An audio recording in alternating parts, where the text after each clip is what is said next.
তোরা কি চাই? সারাদিন তোমারে পাই কই, কখনই তো পাই। তাইলে তুমি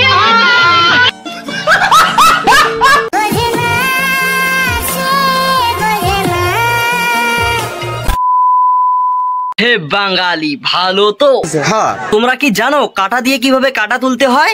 জানি না। তাহলে বাংলা সিনেমা দেখো প্রিয়। একটু খুলে বলুন। আর একটা জিনিস পর্যবেক্ষণ করিয়ে দেখা গেল, বাংলা সিনেমায় স্ক্রিপ্ট ছাড়াই কিছু পাগল ঘুরে বেড়ায়। যেমন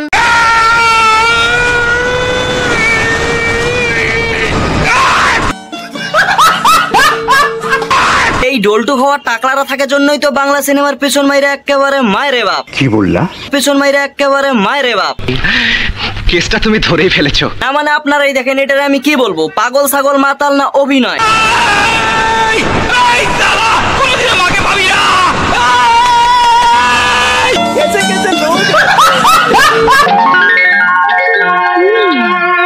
নতুন আমদানি বুঝি? কি আমদানি? আমদানি হয় মাল, আর মানুষ তো তাই আবির্ভাব। এই সিনেমায় নায়ক পেট্রোল পাম্পের মালিকের কাছে পেট্রোলের টাকা নেয়। এলে টাকাটা আছে। আবে তুইও থেকে টাকা নিলি? নিলাম কেন? ওই তো পেট্রোল পাম্পের মালিক। নো, ওকে জব্দ করার একটা বুদ্ধি চাই। অপমানের ভয়ে বেচারা লজ্জায় লজ্জিত হয়ে চাকরি ছেড়ে একেবারে সিঙ্গার হয়। পেট্রোল পাম্পে চাকরি আমি আর করবো না। তুমি মেয়েটাকে জানো না, ছোটবেলায় যে আমি তোমার কাছে গান শিখতাম, সেটাকে কাজে লাগাবো। সিঙ্গারের গান শোনার আগে সিনেমায় থাকা দুজন প্রেমিকের একটু প্রেম দেখি। তোরা কি চাই?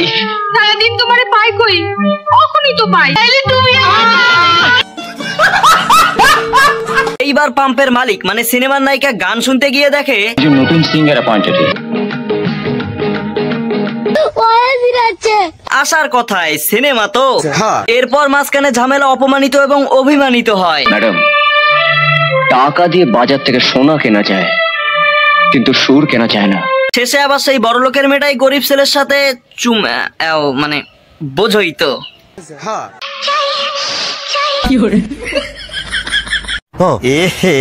রহা নেই যাতা।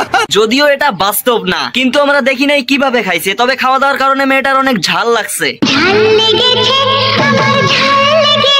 সেই ঝাল আবার সাংঘাতিক আকার ধারণ করেছে। সন্দেশেও কিছু হয় না, এদিকে রাবড়িতেও না। কি অলক্ষণে কাণ্ড গো, কি অলক্ষণে কাণ্ড। তবে একটা উপায় আছে এই ঝাল কমানোর। আচ্ছা বলো বলো। মেয়েদের ঝাল তো মিষ্টি হাসি এবং মিষ্টি ছোঁয়ার মাধ্যমেই কমে। সো গাইস, আজকের ভিডিও এতটাই। কেমন লাগলো অবশ্যই কমেন্ট করে জানিও। ভালো লাগলে কমেন্ট, শেয়ার এবং সাবস্ক্রাইব মাই চ্যানেল। দেখা হচ্ছে নেক্সট ভিডিওতে। বাই।